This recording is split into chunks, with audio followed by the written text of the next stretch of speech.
what is that you see when you're starting to set up the campaign? So the very first thing you see when you decide to open a campaign is that you need to pick a country where you have a residence, or your company has somewhat a fiscal residence. You can. This is kind of new. It wasn't compulsory some time ago, but probably people were trying to go around the system. You need to pick something where you either have a physical residency or your company has a tax ID registered. Then you need to confirm that you are at least 18 years old. You can verify an address and a bank account. You can verify some documents, a passport or identity card, and you have a debit and or a credit card. Here I would recommend to have a credit card because some debit cards work, but in my experience some time ago some debit card didn't. So just a warning there. When you're setting up the campaign, there are 6 main sections that you will see: basic, rewards, story, people, payment, and then promotion, which is separated from the other one. In between, there's one called project review. Before accessing to the promotion part, you need the project to be reviewed. Okay, so we are in the back end of Kickstarter. I'm setting up a campaign right now for our next game. I can show you more or less how these sections look. So the basics. In the basics, you're supposed to put the title for your game, a subtitle. You can change these up until launch. The category of the game, like in this case I selected games, tabletop games, but there are other possibilities. Where in my case, the company is based. What is the project image and the video. The project image will be the video thumbnail that will appear when the video is not playing, and will appear also in various categories. What is your funding goal? They have a calculator here that will help you to figure out some things. So if I say that my funding goal is 5,000 euros, what is my percentage of taxes? Let's say 29%. And it will help you figure out, okay, this is what Kickstarter is going to ask you, and here's the suggested goal. Now, we already discussed that sometimes you have a public goal and a real goal. You should consider this more like a real goal. I don't like this calculator that much. I think that the one I provide with the Pledge Manager helps you make better decisions, but you can try it just to have an idea of what they suggest. Then they want you to put some kind of target launch date. You're not committing to anything right now, but it basically calculates for you when you are supposed to do these 2 tasks. So confirm your identity and provide payment details, and then submit your project for review by those dates. I would recommend that you do it much earlier than that. Then how long is the project duration? I made some calculations. So if I start on this day of February, then I want it to be 22 days long, because then it will end on a Tuesday, which is ideal for me. And this is more or less what you see in the basic section. Then the next section is called rewards, and here's where you will set up your rewards. Now I haven't done it yet for this campaign. But the way it works is pretty simple.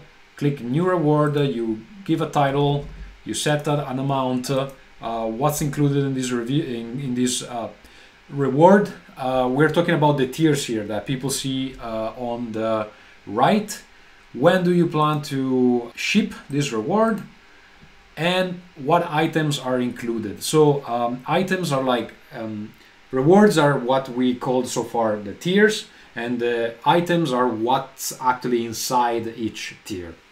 Now, what I recommend that you do is actually that you first create all the items. Now it doesn't let me do it because I have this open. So first of all, you create all the items. For example, here I created a test item, and if you create a new one, it will ask you, okay, what is it called? Let's say book Very well. Save item. Okay, now I have a test and a book.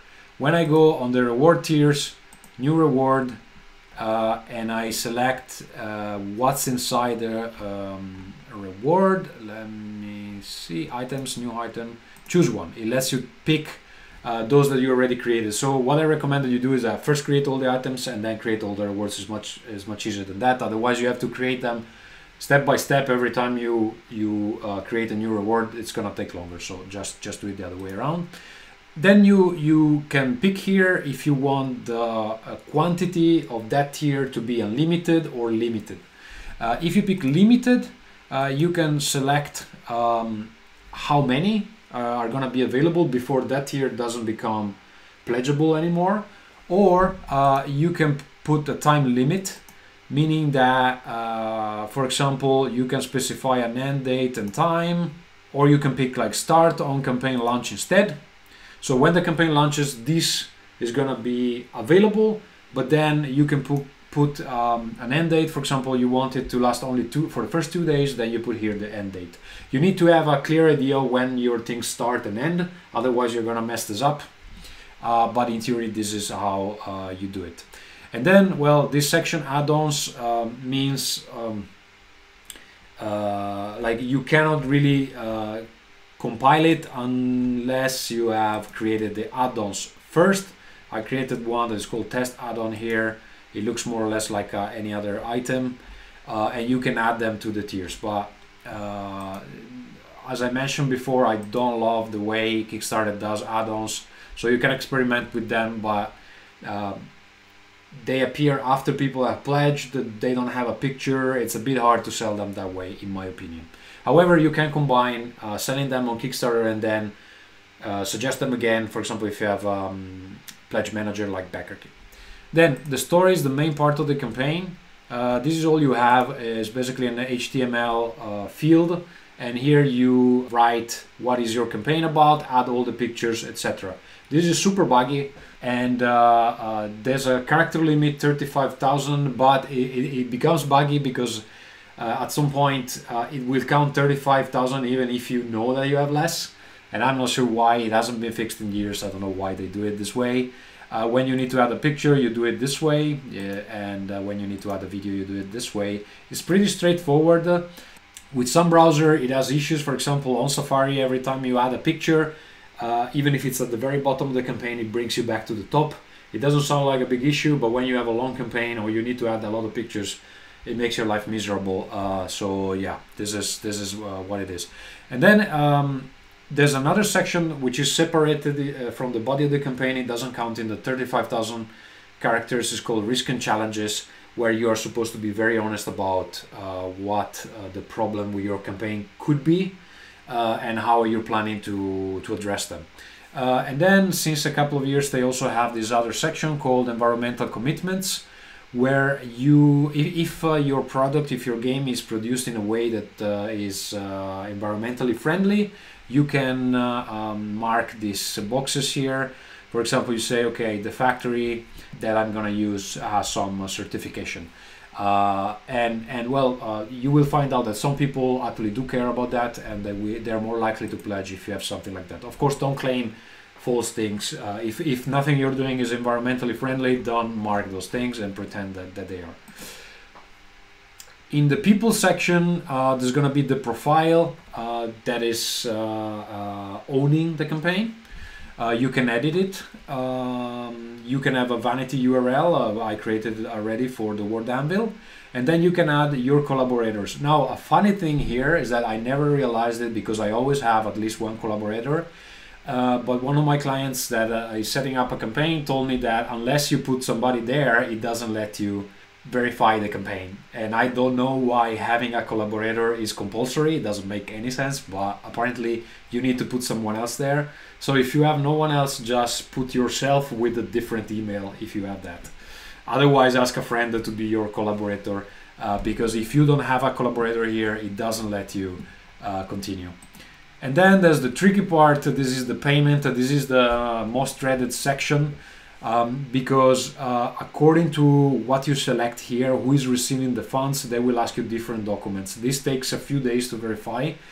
So in my case, I have to do it as a legal entity. So here they will ask you a question: what kind of company is running the campaign? What is the business name? What are all the business numbers?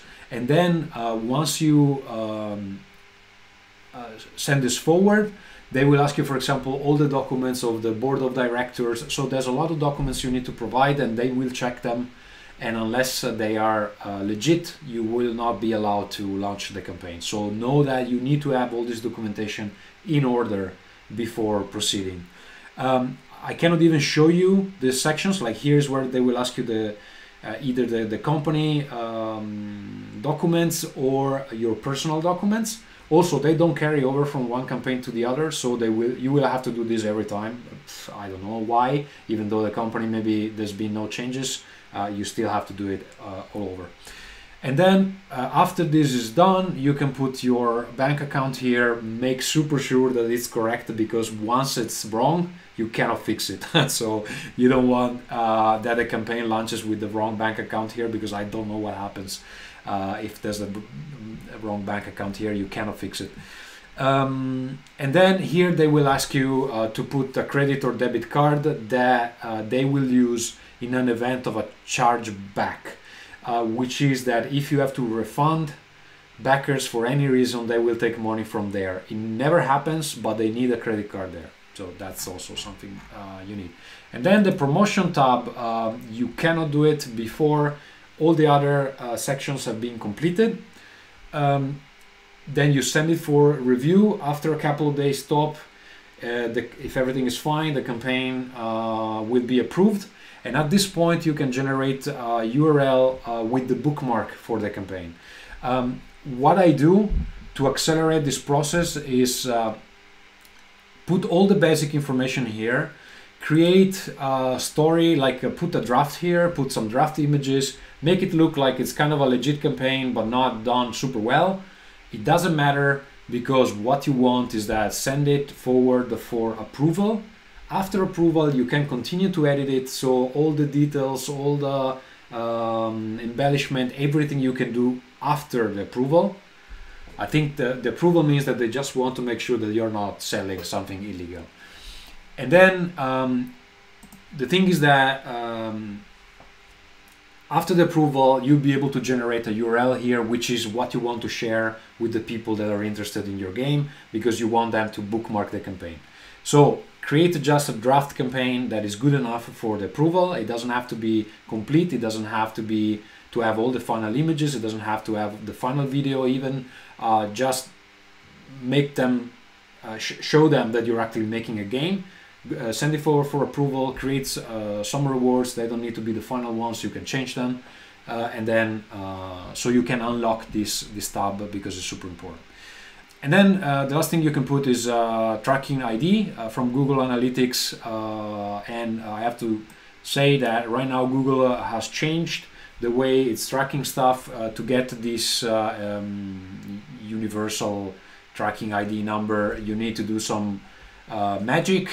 So check in the Google documentation how to get one, because it's not that easy to get one right now. And at the moment, Kickstarter does not support the new method that Google is using. So you still need to get an older kind of code. Let's go back to the slides. This is what you see from the dashboard once the campaign is launched. You can see what is the funding progress. You can see the pledges, how are they divided, where are they coming from.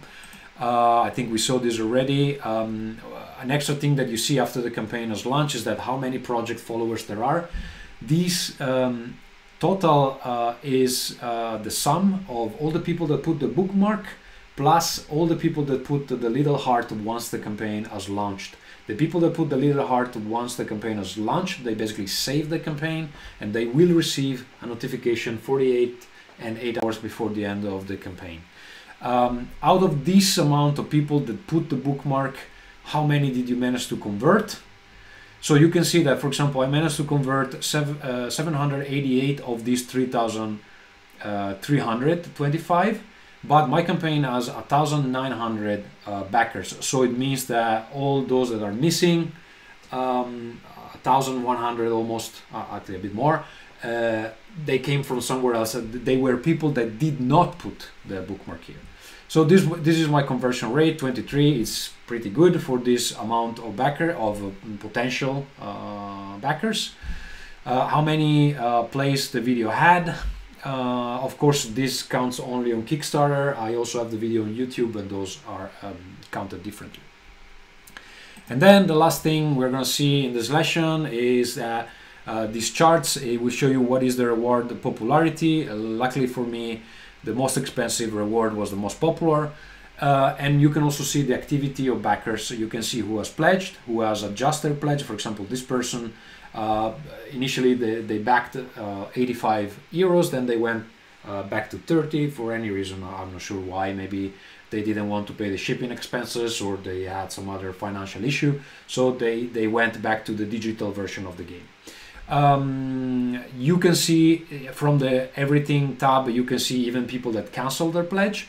And from the comments tab, you see all the comments that people has left in the campaign. And I think it counts the comments on the comments section, but also the comments under the updates. I'm not 100% sure of what I'm saying, but I think it is like this. And this is all we're gonna cover for this lesson.